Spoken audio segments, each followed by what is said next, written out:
안녕하세요, 플라스미스 요한입니다. 자, 지지난주 영상에서 이번주에 다룰 기체로 스트라이크 프리덤을 예고했었는데요. 그런데 그 사이에 시드 프리덤 시사회를 다녀오고 나서 일단 극장판을 보고 온 소감을 얘기해보아야겠다는 생각이 들었습니다. 그래서 오늘은 예고했던 스트라이크 프리덤 편 대신 극장판 건담 시드 프리덤에 대한 개인적인 감상과 더불어 극장판의 초반 주역기인 라이징 프리덤 건담에 대한 내용을 짧게 준비해보았습니다. CGV에서 저를 불러주신 덕에 제가 시청자 여러분을 시사회에 초대하는 호사를 다 누렸는데요. 참석해주신 분들뿐 아니라 100여 분의 시청자분들께서 응모해주셨고 이메일을 통해 따뜻한 인사를 보내주신 분들도 많으셨습니다. 그래서 이 자리를 빌어 응모해주신 우리 형제자매님들께 감사의 인사를 드립니다. 자, 아무튼 또 제가 유튜브에서 한 달이나 건프라를 전혀 다루고 있지 않아가지고 극장판과 함께 발매된 하이그레이드 코스믹 이라 라이징 프리덤 건담의 건프라도 함께 가져와 보았습니다. 자, 아무튼 건담 애니메이션은 크게 보면 우주세기와 비우주세기로 나누어지고 팬덤 또한 언제 어느 작품으로 입문했는지, 또 입문 이후에 다른 건담 작품을 얼마나 시청했는지, 혹은 그냥 어떤 취향을 가지고 있는지에 따라 보이지 않는 구획이 나누어져 있다고 보고 있는데요. 그래서 이번 시드 극장판 또한 보는 사람이 누구냐에 따라서, 그러니까 비우주세기, 특히 건담 시드라는 작품군을 어떻게 즐기고 있었느냐에 따라 평가가 크게 갈릴 거라는 생각이 들었습니다. 그래서 일단 이 영상을 만들고 있는 저의 포지션이 어디냐 하면, 어린 시절 G세이비어를 보고 충격적으로 건담에 입문한 이후 08소대를 보고 나서 우주세기에 입덕해 줄곧 우주세기 원툴 인생을 걸어오긴 했으나 건담 시드를 포함한 비우주세기 작품도 큰 관심은 없어도 일단 보기는 본 놈으로 방영 당시부터 건담 시드 시리즈를 즐겨온 분들이나 혹은 반대로 우주세기 정사 말고는 전혀 보지 않아 오신 분들과는 의견이 좀 다를 수도 있다는 점 미리 말씀드리면서 오늘의 건프라스 라이징 프리덤 건담 편 본격적으로 시작합니다. 저는 애니메이션이나 영화 등의 영상물을 포함한 대중문화 컨텐츠에서 가장 중요한 것은 단연 재미라고 생각합니다. 물론 재미와 예술성을 모두 잡은 상업영화도 있는 법이고 반대로 예술영화임에도 재미를 겸비한 경우도 많으며, 일본 애니메이션에서도 역시 끝내주게 재미있는 동시에 훌륭한 세계관과 캐릭터, 거기에 가슴 뻐근해지게 무언가가 느껴지는 마무리를 가진 좋은 작품들도 꽤 많죠. 자, 거기에다가 건담 같은 오래된 프랜차이즈의 경우에는 작품의 평가에 들어가는 중요한 요소가 한 가지 더 있는데, 바로 충성도가 높은 오랜 팬들을 만족시켜줄 팬서비스 요소가 얼마나 잘 녹아들어간 작품이냐 하는 것입니다. 물론 이러한 재미 외의 요소들에 아무리 신경을 썼다 한들, 또 아무리 강력한 팬덤을 가지고 있다 한들, 재미를 등한시하고 만들어진 상업 영상물은 대중의 외면을 받을 수밖에 없는 법이고, 또 반대로 재미 외의 요소가 전부 별로일 게 뻔한 걸 알면서도 짜증나게 또 보는 재미는 있어가지고 이상하게 자꾸 속편이 나오고 또 이상하게 계속 흥행하는 희한한 작품들도 있는 법이죠. 자, 그런 면에서 이번 극장판을 포함한 건담 시드 시리즈의 감독 후크다 미츠오는 인성면에서 문제가 있다는 건 일단은 차치하고 연출적인 면에서 장단점이 극명하게 갈리는 인물입니다. 이 사람이 만들어내는 작품들은 보고 나면 느껴지는 여러 단점들 때문에 뭔가 뻑적지근한 느낌이 들긴 하는데, 근데 아무튼 재미는 또 있어가지고 막 엄청난 수작까지는 아니더라도 대체로 그냥 볼만한 작품의 선은 넘겨주는 경우가 많았죠. 자, 그리고 이번 작품인 건담 시드 프리덤 또한 매우 후크다스러운 작품으로 나왔는데요. 단점을 짚어보라고 하면 이것저것 잔뜩 꼽을 수 있을 것 같긴 한데, 그래서 이게 재미가 있냐 없냐 하면 개인적으로 저는 무척 재밌게 봤습니다. 솔직히 말하면 작품의 중간 정도까지는 대체 이 밍밍하고 답답한 게 일본에서 왜 흥행했지 하는 생각을 하면서 봤는데, 작품을 끝까지 다 보고 난 다음에 든 생각은 나 이게 왜 재밌지? 나 사실 이런 거 좋아하나? 였습니다. 작품을 보면서 느꼈던 단점들을 기억나는 대로 이야기해보자면, 일단 주인공 키라의 행보가 너무너무 답답하고 무더기로 등장한 초능력자들이 작품의 서사에 너무 큰 영향을 끼쳐 일관적으로 급전개 느낌이 나는 것도 좀 그랬던 데다가 건담 시리즈가 워낙에 로맨스가 첨가된 경우가 많았다고는 해도 시드 극장판은 너무 로맨스 원툴로 진행되는 감이 있다는 것도 아무래도 좀 걸리는 부분이었습니다. 또 이게 장점인지 단점인지는 잘 모르겠는데 연출면에서도 특이하다고 생각한 지점이 있었는데요. 주인공들이 나오는 중요한 부분 말고 스토리의 설명을 위해 조연들이 나와서 대화를 하는 부분을 지루하지 않게 만들기 위해서였는지 느닷없이 밝은 부금을 깔아놓은 부분이 엄청나게 많다는 점이었습니다. 그래서인지 지루한 느낌은 좀 덜하긴 했던 것 같은데, 깔려있는 부금이 장면과 그리 잘 어울리는 느낌은 아니었던 것 같습니다. 또 전작들을 보고 오지 않았다면 전혀 이해할 수 없을 것 같은 작품이기도 했는데, 세계관에 대한 설명이 전혀 없는 불친절한 전개를 가진 작품이었기 때문이죠. 하지만 이건 건담뿐만 아니라 대부분의 일본 애니메이션 극장판들이 가진 특징이기도 하고 세계관을 설명하려다가 작품이 늘어져 버리는 경우도 없지 않으니 이 부분은 단점이라고 하기에는 약간 애매한 것 같기도 하네요. 자, 뭐 아무튼 대강 이런 단점들이 있다는 생각을 하면서 극장판을 보았는데요. 근데 또 뒷부분에서는 익숙한 기체들이 대거 등장해 시원시원하게 액션을 쏟아부어주는 데다가 진지해야 하는 장면에서까지 코믹한 장면과 대사가 판을 치는데 이게 도를 넘어버리니까 작품의 분위기를 망치고 있다는 생각보다는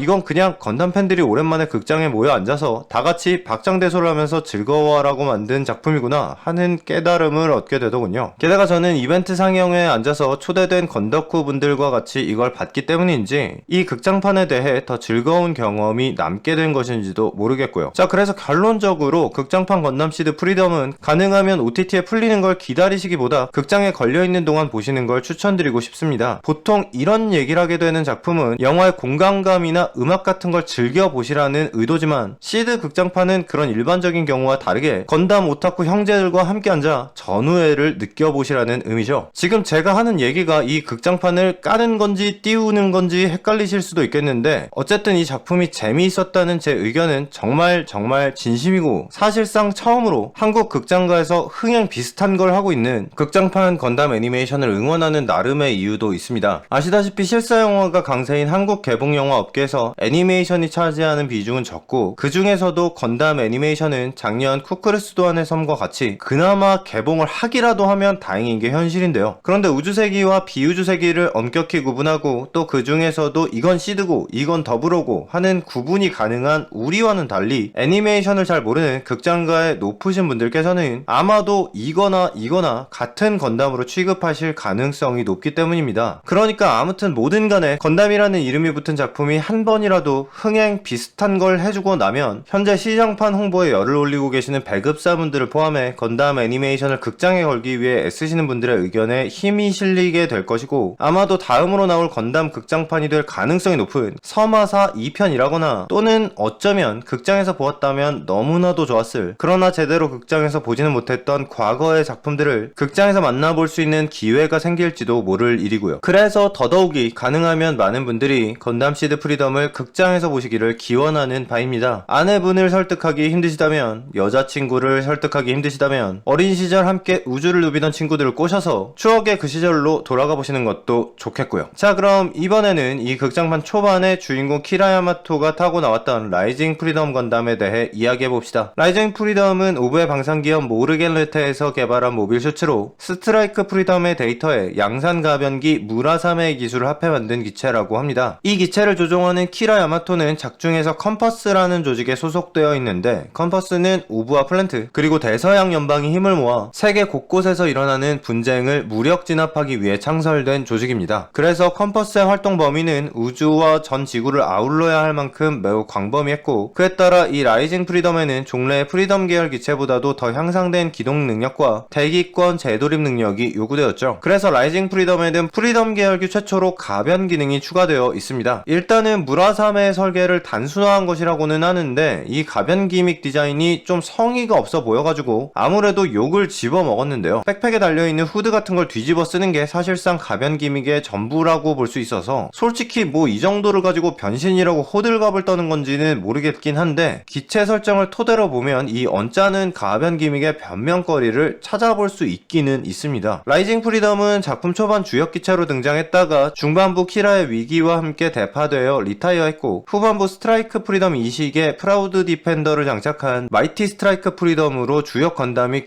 교체되었는데요. 그래서인지 어째 라이징 프리덤은 잠깐 등장하고 지나가는 약한 기체의 느낌이 들고 그러다 보니 분명 설정상 핵엔진을 장착하고 있는 기체임에도 어쩐지 배터리 따위를 달고 있을 것만 같으며 게다가 모빌 아머 모드의 모양이 우리에게 익숙한 우주세기 기체와 흡사하게 나오는 바람에 역습의 샤와 초반에 아무로가 잠깐 타고 나온 리가지 포지션으로 보이기도 하죠. 자, 그러나 설정상 라이징 프리덤은 작품 후반에 나온 스트라이크 프리덤 이식보다 고성능 기체로 프라우드 디펜더를 뺀 알맹이로만 비교하면 분명히 프리덤 계열 최강의 기체입니다. 분쟁을 멈추기 위한 더 큰 힘을 발했던 키라에 의해 윙 유닛 프라우드 디펜더가 제작되고 있었고 종장에 이것이 스트라이크 프리덤 이식에 장착되어 맹활약을 펼치는 장면이 나왔지만 사실 이 프라우드 디펜더는 스트라이크 프리덤이 아니라 이 라이징 프리덤에 장착될 예정이었던 물건입니다. 그러니까 나와있는 설정으로만 따지면 극장판 후반에 말했던 활약한 마이티 스트라이크 프리덤보다 이 라리덤에다가 프라우드 디펜더를 장착한 쪽의 성능이 더 위라는 것이죠. 그런 면에서 라리덤의 가변 기능은 기체가 가진 주요한 기능이라기보다는 프라우드 디펜더가 개발되기 전까지 사용된 이 백팩에 달려있는 시험용에 가까운 기능이었다고 볼 수도 있겠고, 그렇게 따지면 고작 후드 하나 달랑 뒤집어 쓰고 가변 기체라고 우기는 이 호들갑도 뭐 어느 정도 이해는 해줄 수 있는 부분이라고 봐줄 수 있다는 거죠. 물론 이건 어디까지나 나와있는 설정을 들여다보면서 제 나름대로 해석해본 내용일 뿐이기 때문에 이렇게 생각하면 이 힙지리를 예쁘게 봐줄 수도 있다는 것 뿐이지, 그렇다고 또 이 디자인이 막 엄청 잘 나왔다고 생각한다는 건 아니고요. 특히 큰 선생님이 디자인한 원안의 프로포션대로 나온 하이그레이드 코스믹 이라 건프라에 대해서는 불만이 좀 있는데요. 물론 전반적인 퀄리티 자체는 신제품에 걸맞게 아주 잘 나오긴 했는데 이게 다리가 좀 짧게 나온 감이 있어가지고 서있는 포즈에서 시원시원한 느낌이 좀 부족해 보이거든요. 뭐 아무튼 그래서 이번에는 라이징 프리덤 건담의 건프라를 조립해보도록 합시다. 자, 박스 아트에는 라이징 프리덤 건담이 그려져 있는데 극장판 이전에 나왔던 하이그레이드 코스믹 이라의 박스 아트 포맷과는 달라진 새로운 느낌으로 그려져 있습니다. 개인적으로 수성의 마녀 시리즈의 하이그레이드 건프라 박스 아트들이 아주 마음에 들었었고, 저뿐 아니라 대부분 이 컨셉에는 호평이 많았었기 때문에 그때 컨셉과 비슷하게 하이그레이드 코스믹 이라의 경우도 좀 더 일러스트에 힘을 줘서 멋진 느낌을 더한 컨셉으로 변경한 듯 하고요. 아무튼 이것은 아주 옳게 된 변화였다고 생각합니다. 자, 이번엔 런너를 살펴봅시다. 먼저 관절 부분입니다. 요즘 나오는 하이그레이드급 건프라들의 기조에 맞추어 이 제품에도 폴리캡이 들어있지 않기 때문에 일부 관절에 C형 조인트를 채용하고 있다는 것을 확인할 수 있습니다. C형 조인트는 아무래도 시간이 지나면 느슨해지는 경우가 있어서 선호하지 않으시는 분들도 꽤 많을 텐데, 이제는 C형 관절을 채용하지 않은 신제품을 바라는 건 아무래도 어려울 것 같고, 그냥 시간이 지나면 느슨해지는 문제를 반다이가 신기술을 개발해 해결해주기를 바라는 게 나을 것 같습니다. 다음으로 시스템 인젝션된 런너에는 하얀색 베이스 컬러에 빨간색과 노란색 부품들이 함께 포함되어 있고, 하늘색 클리어 파츠로 인빅터스 빔실드용 이펙트 파츠가 들어있습니다. 그리고 추가로 흰색 런너 2장과 파란색 런너 2장, 남색 런너가 또 2장, 거기에 연회색 런너까지 해서 꽤나 다채로운 컬러로 구분되어 사출이 되어 있는 걸 볼 수 있는데요. 하지만 그럼에도 불구하고 사출색이 제대로 표현되어 있지 않은 부분들이 꽤 많아서 한 장 들어있는 호일실의 양도 상당하다는 걸 볼 수 있습니다. 그 중에서 하얀색 선 스티커들이 전부 날개 부분에 들어가는 것인데, 조립하고 나서 이질감이 심한 편은 아니지만 아무튼 스티커의 양이 너무 많은 게 썩 유쾌하지는 않네요. 또 빔라이플의 파란색 부분도 모조리 스티커 인데 이쪽은 날개에 비해 이질감도 더 심하고요. 자, 마지막으로 연질로 나온 클리어 핑크 런너는 익숙한 빔사벨용 이펙트에 더해 몇 개의 부품이 추가로 들어가 있는 구성인데요. 부메랑 실드 전용 이펙트로 사용되는 부품들이 되겠습니다. 자, 이제 조립된 부품들을 보도록 합시다. 먼저 머리입니다. 독특한 색분할을 가진 원본 디자인을 잘 살린 색분할과 얄쌍하고 잘생기게 조형되어 좋은 형태감을 보여주고 있는데요. 헤드발칸 유닛인 슈라크팽 블럭 7을 포함해 디테일한 조형이 깔끔하게 나와 있습니다. 다음은 상체입니다. 조형과 색분할에 신경을 쓴 것뿐 아니라 특히 가동 기믹에 힘을 준 부분이라고 할 수 있겠는데요. 허리 부분의 가동각이 여러 방향으로 꽤 자유로울 뿐 아니라 머리의 앞뒤 가동 범위도 꽤 큰 편이고, 특히 어깨 관절의 축을 양쪽으로 빼내서 팔을 앞쪽으로 향하게도 할 수 있습니다. 반다이는 이 조인트 설계에 시드 액션 시스템이라는 거창한 이름을 붙여놓았는데, 이게 호들갑이라고 생각하시는 분들도 있을 수는 있겠지만 개인적으로 이건 그럴만하다고 생각하고 있습니다. 2012년 4월호 하비재팬 브록으로 나왔던 하이그레이드 건담 시드 커스텀 키트에 팔을 앞쪽으로 향하게 해주는 액션 암 조인트를 포함해 가동각을 향상시켜주는 부품들이 들어있었는데, 건담 시드 계열 신제품 건프라에 적용되고 있는 과장된 포징이 가능한 관절 설계가 예전에 브록으로 구할 수 있었던 이 부품들이 발전된 형태라고 느껴지기 때문입니다. 참고로 2012년 4월호 하비재팬은 특별 한국어판도 발매됐었기 때문에 오랜 팬분들이라면 이 브록 부품을 직접 만져보신 분들도 꽤 많으실 것 같네요. 자, 아무튼 다음으로 팔 부분을 봅시다. 무난한 가동각을 가진 팔꿈치와 더불어 여러가지 기믹이 포함되어 있는데요. 먼저 어깨장갑의 스러스터 부분이 아래 위로 약간 가동이 가능하고, 여기 있는 빨간 부품을 떼어내서 인빅터스 빔실드 이펙트 파츠를 달아줄 수도 있으며, 조인트 파츠를 활용해 부메랑 실드를 장착해줄 수도 있습니다. 다만 손 부품이 쥔손과 왼손 편손만 들어있고 총 쥐는 손이 따로 있지 않아서 구성면에서는 아쉬움이 좀 있네요. 다음으로 허리 부분의 사이드 스커트에는 바이퍼 3 레일 레일건이 달려있고요. 앞뒤로 펼쳐질 뿐 아니라 포신을 연장하는 기믹도 들어가 있어서 기믹적인 재미를 추구하시는 분들이 좋아하실 만한 부분이 되겠습니다. 또 양옆에는 베르시나 빔사벨을 장착해둘 수 있는데 스트라이크 프리덤과 같이 두 개의 빔사벨을 합해 빔 나기나타처럼 사용할 수도 있습니다. 또 고관절 부분을 아래로 내려 여기에 연결된 다리의 축을 바꿔줄 수도 있는데요. 이렇게 하면 다리가 짧은 이 건프라의 단점을 어느 정도 보완해줄 수 있긴 한데, 근데 이거는 막상 뽑아보면 애가 탈구된 느낌이 좀 들어서 아무래도 좀 부자연스럽습니다. 이 기믹을 자랑하고 싶었던 건지 아니면 지들도 이 제품의 다리가 짧다는 걸 알고는 있었던 건지 매뉴얼에 나와 있는 포징 사진들을 보면 하나같이 다리를 아래로 뽑아놨는데, 이럴 거였으면 그냥 처음부터 다리를 길게 만들어줬으면 되는 게 아니었을까 싶네요. 아무튼 이 다리 부분은 가동성은 훌륭하고 특히 발목의 가동 범위가 매우 우수해서 멋진 포즈를 연출하기 좋게 설계되어 있는데요. 그래도 프로포션이 좀 아쉬워서 허벅지 부분이 2에서 3mm 정도만 길게 나왔다면 정말 좋지 않았을까 하는 생각이 듭니다. 이거 한 가지 말고는 전반적으로 꽤 마음에 드는 제품이라서 런너 조가리를 활용해서 도색 없이 할 수 있는 허벅지 연장 개조를 해볼까 고민도 하고 있습니다. 자, 다음은 백팩입니다. 일단 지금 보이는 수많은 날개에 들어간 흰색 부분이 모조리 스티커 처리이기 때문에 작업하는 시간도 꽤 오래 걸리는 데다가 아무래도 가까이서 보면 티가 날 수밖에 없습니다. 하이그레이드급에서 이걸 색분할하면 단가가 안 맞을 수도 있었겠지만 미쳐버린 가성비를 자랑했던 에어리어를 생각해보면 라이징 프리덤의 스티커질은 매우 아쉬운 부분이네요. 뭐 그래도 날개 부분의 가동구조 설계는 매우 훌륭한 편이라 직관적으로 가지고 놀 수 있게 되어 있다는 점은 좋고요. 반면 날개 안쪽에 달려있는 초고 임펄스4 슈트룸스바의 경우에는 가동 각도가 날개에 맞춰지게 되어 있어서 자유롭게 포구 방향을 바꿀 수 없다는 약간 아쉬운 점이 있네요. 참고로 이 슈트룸스바하는 프리덤의 플라즈마포 발라에나가 아니라 런처 스트라이크가 사용하는 아그니의 기술이 채용되었다고 하는데, 원래 설정상 아그니 쪽이 더 강한 무기라서 일단 프리덤보다는 이쪽의 화력이 확실히 더 강한 것이라고 합니다. 자, 그리고 백팩에는 문제의 후드가 달려있는데 모빌 슈츠 모드에서는 별 기능은 없는 것 같고 모빌 아머 형태에서 기수 부분이 됩니다. 양쪽으로 보조익을 꺼내는 기믹도 있긴 한데 역시 아무리 그래도 이거는 디자인이 좀 성의가 없는 게 아닌가 싶긴 하네요. 자, 이제 나머지 휴대용 무기들을 봅시다. 먼저 고에너지 빔 라이플입니다. 일단 프리덤 계열 기체들이 사용하던 빔 라이플과는 디자인이 달라진 모습이고 총기의 형식명을 보아도 단순히 개량된 버전의 무기는 아닌 듯한데 정확한 설정이 나온 걸 확인하지는 못했습니다. 아무튼 프라모델의 조형 자체는 뭐 괜찮게 나왔는데 아까 말씀드렸듯이 파란색 부분이 모조리 스티커 땜빵이라서 아무래도 좀 이질감이 듭니다. 하지만 사실 하이그레이드급 건프라에서 무기 부분의 색분할을 무시하는 경우는 매우 많기 때문에 긍정적으로 보면 스티커라도 넣어준 게 다행이라고 생각해볼 수도 있겠네요. 자, 마지막으로 플래시 엣지 G3 실드 부메랑을 보시겠습니다. 색조합이 비슷해서 프리덤 건담의 라미네이트 안티빔 실드와 흡사한 느낌이 들기도 하는데 이쪽은 원격 조장을 통해 실드 판넬처럼 활용할 수 있는 공수를 겸비한 장비입니다. 앞쪽에서 짧은 빔 칼날이 나올 뿐 아니라 양쪽에서 전개되는 빔 칼날도 수납되어 있어 꽤나 넓은 공격폭을 가진 무기죠. 모빌 슈츠 모드에서 팔에 장착할 때는 전용 조인트를 사용해주면 되는데 이 부분의 연결 강도가 좋지 못해서 좀 너덜거리는 느낌이 듭니다. 또 부메랑 실드용 스탠드 같은 게 들어있진 않은 데다가 액션 베이스와의 조인트 궁합도 딱 맞지 않아서 불편한데요. 그래서 제가 이것저것 좀 껴봤는데 수성의 마녀 건프라 전용으로 나왔던 웨폰 디스플레이 베이스의 11번 부품이 부메랑 실드의 네모난 홈에 맞는 사이즈라서 이걸 사용해주시면 간편하게 날아다니는 부메랑 실드를 연출해줄 수 있습니다. 자, 모빌 슈츠 형태에서의 설명은 대강 끝났고 별건 없지만 이번엔 MA 모드로 변형을 시켜봅시다. 차렷 자세에서 고개를 위로 들어준 다음 후드를 뒤집어 씌워주고 기수 부분과 종아리의 보조익을 펼친 뒤 발을 곱게 접어주면 사실상 끝인데요. 부메랑 실드의 붉은 부분을 양쪽으로 벌려 거기에 빔 라이플을 끼워주고요. 본체 다리 사이에 전용 조인트 부품을 끼워준 다음 실드와 라이플도 장착해주면 MA 모드가 완성됩니다. 보통 가변형 기체 건프라는 변신시키는 게 너무 복잡한 게 문제인데 얘는 반대로 너무 별게 없어서 좀 허탈한 느낌이 드는 정도죠. 제타 건담 같이 가변이 빡센 제품들은 두 개를 사서 두 가지 형태로 전시해 놓을까 하는 생각이 드는 경우도 있는데 얘 같은 경우는 변형이 쉽기 때문에 굳이 두 개를 살 정도인가? 이거 하나만 사면 되니까 오히려 좋은 건가? 하는 말도 안 되는 감상이 들기도 하네요. 자, 아무튼 오늘은 현재 극장 개봉 중인 건담 시드 프리덤을 보고 온 개인적인 감상과 함께 하이그레이드 코즈믹이라 라이징 프리덤도 조립해 보았습니다. 비우주세기 신작의 초반 주역기였던 건담 에어리얼의 미쳐버린 가성비에 비할 바는 아니고 역시나 다리가 짧은 게 좀 마음에 안 들기는 하는데 그래도 전반적으로 준수한 품질감을 보여주는 괜찮은 건프라라는 생각이 들어서 비우주세기 제품에도 관심이 있다 하시는 분들이라면 한번 만들어 보셔도 괜찮은 제품이 될 것 같습니다. 또 아직 개봉 중인 건담 시드 프리덤은 저는 개인적으로 무척 재미있게 보고 온 작품이었기 때문에 건담 시드 시리즈의 전작들을 보신 분들이라면 꼭 한 번은 극장에서 관람해 보시기를 추천드려 보면서 여기까지 저는 플라스미스 요한이었습니다. 구독해주시고